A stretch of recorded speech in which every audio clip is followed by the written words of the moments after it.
So I'll try to give a brief kind of talk about it. But the Ori, a lot of times people confuse Ori and Eleda. Okay, Eleda literally means the physical head. Okay, within inside the Eleda is the Ori.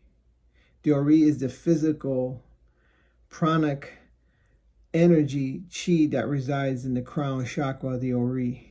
It also could be divided into multi aspects, or there's at least three aspects: Impori, the Ori, but they all are working together in the entity of the Eleda and the Ori.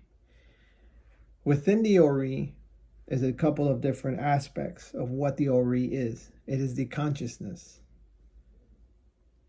And as you know, when I talk about manifestations, your consciousness creates your reality, your destiny.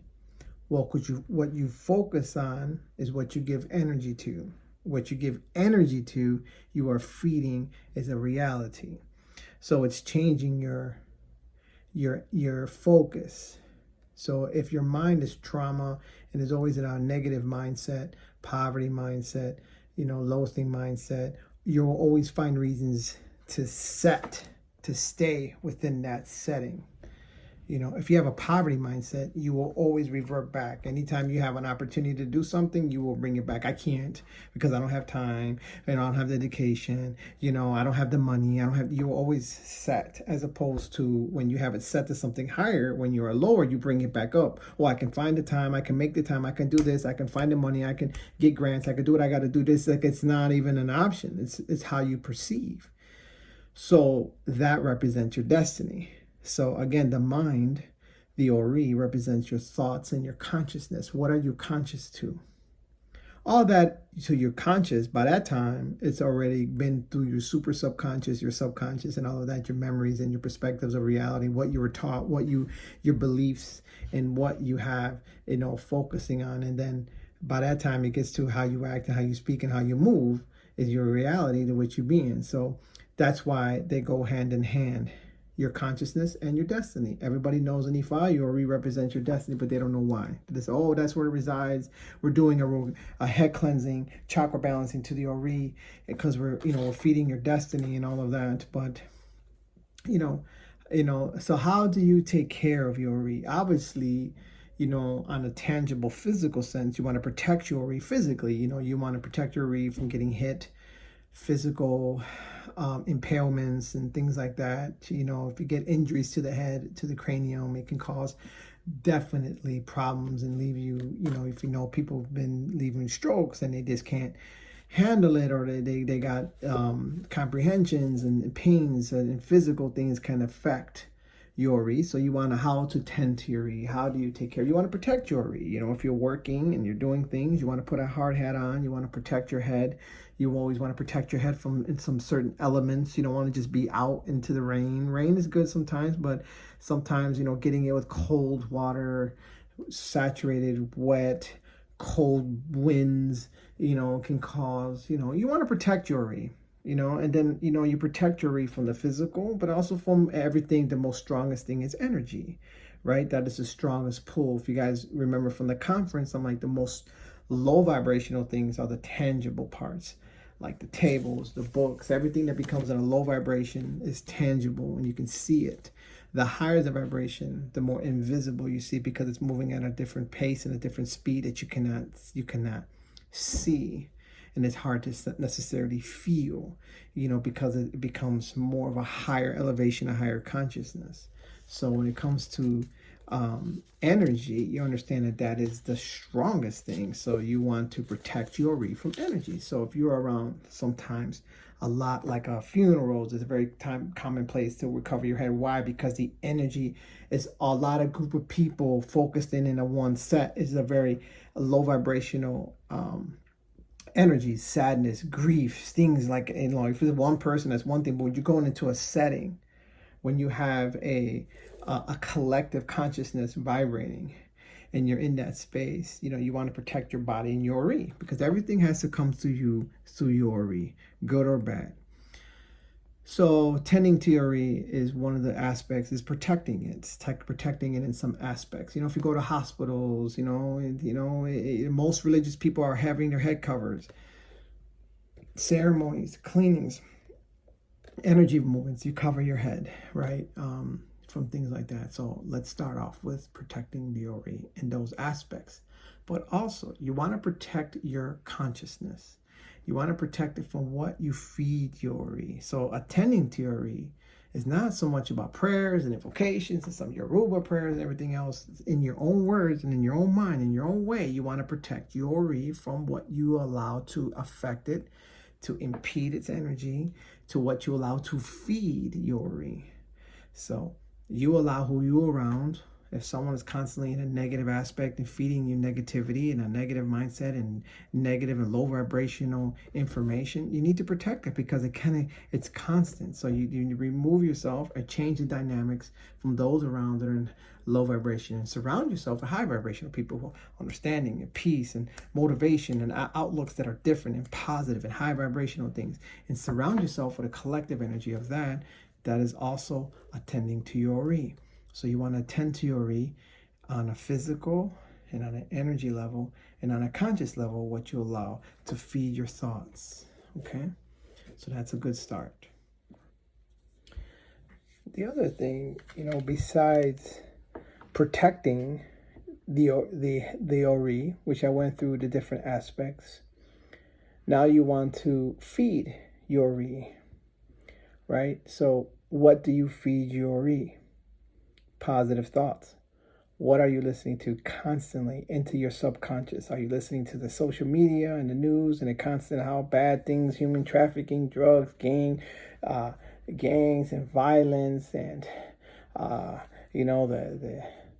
the U.S. economic failure? Are you listening to, the collapse of the real estate market? Are you listening to, aliens attacking us? Are you listening to, global warming? And are you listening to politics? Are you listening to all the crime that has happened? Is that all you're listening to, and feeding yourself with these celebrities and these people acting a fool, and just constantly watching that and watching how they act and talk? Like, what are you feeding your mind?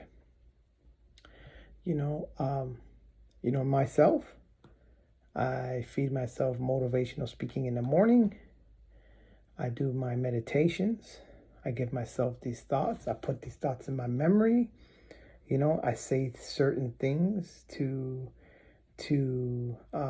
show a state of being as if it's happened. I'm showing gratitude. I'm focusing on the good things and the happy things that I have, so I can keep the momentum going, and the things that I get that are good and positive, I give thanks to it and show gratitude so I can get more and receive more. It's like, why will the universe or God, the Orishas, or anybody send you more blessings when they have what you have sent you're not happy with? So why would they send you more? So it's about what you are feeding, positivity. I have an app that does motivational speaking of selected 10, 20, 50 different speakers, and motivational speaking and inspirational people, athletes to whoever, successful people, billionaires and millionaires, how they think and what they say. And that's something, I had an app. It cost me like $7 a year or something like that. And it's like the best investment I ever did. And I listened to that. And I'm also feeding myself, because you are separate from your consciousness. You are separate from the being. You're separate from your thoughts. The thoughts is something you could step outside of them and look down. That's why outer body experiences. You are separate from your consciousness and your mind. There's a whole being with that is just going off of what that is trying to feed it. But you can separate yourself and then refeed it something else. You should read that. Eckhart Tolle describes that very well. Eckhart Tolle. I think The Power of Now. And it really describes how we are separate from your consciousness. You are a separate being from what you're in body with, from your mind and thoughts and things. So when you realize that, you can detach yourself from negative thoughts and patterns and change your patterns. When you realize that you are nothing but patterns, when you are nothing but patterns and habitual thinking of memories and patterns, we are creatures of habit. How we were taught to act, how we think, what we've been doing. If you keep doing what you're doing, you're only going to get what you kept getting.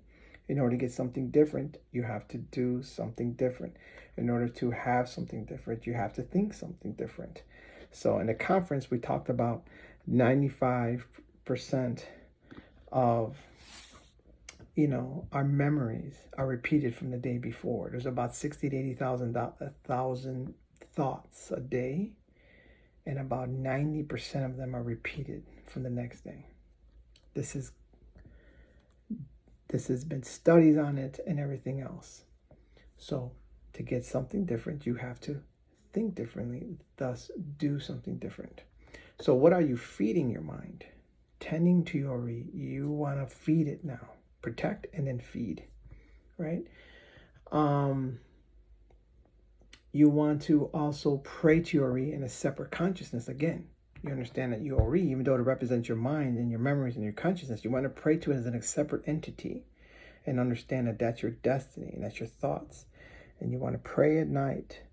Put your hands on your head and address your Ori in a separate facet and say, Ori, I am this, I am that, I am this, and I am wonderful, and I am great, and I'm grateful, and I'm going to have this, and I'm in this state of being.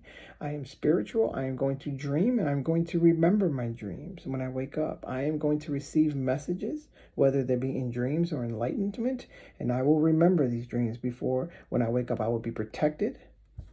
Okay? You can pray things like, the highest truth and the greatest good may come to my mind and my Ori and feed me information, and may I remember and retain this information. You actually consciously say that. How many people actually say that at night to address the Ori, and you train? And the best times to get into your Ori and to train your Ori and to feed your Ori is when you are in theta state. That's why children from years between 0 to 7, they're in theta state. And that is why they are the most influential time in their lives. Influential beings on this earth are the children between those ages, because they are in theta state.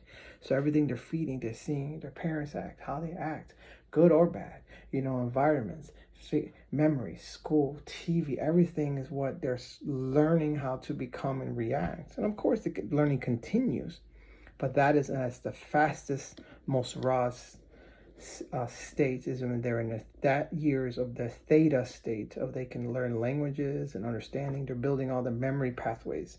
You build how many thousands of memory pathways that you can attain.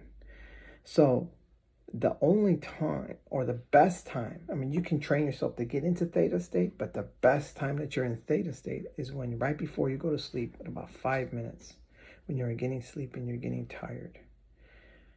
Definitely got to have your phone away from you for a good 20 minutes, half hour, laying in bed, ready to go to bed. You're sleeping, you're sleepy, you're ready to go. Say some prayers, say some gratitude prayers, say the Lord's prayers, say the serenity prayer. Do all the things that you can pray, giving thanks to your ancestors.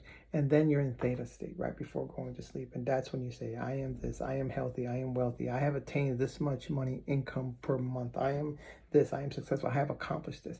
I am responding and reacting to life and situations different than before in a healthy way.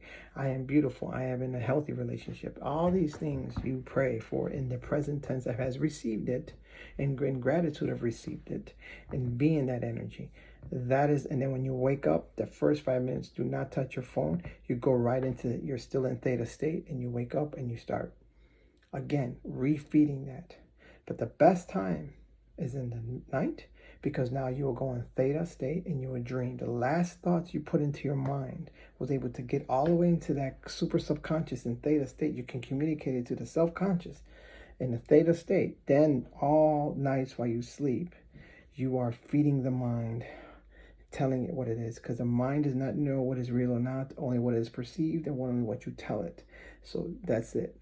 You'll wake up and you'll feed that. Then when you wake up, Think about the day as you put in theta state into your subconscious. Now you are starting and living your day again with those thoughts. This is how you attend your Ori. You will hear prayers, your Ruba prayers, things that all those are great. In my opinion, your own words. You say this is about how you attend your Ori. Ashe.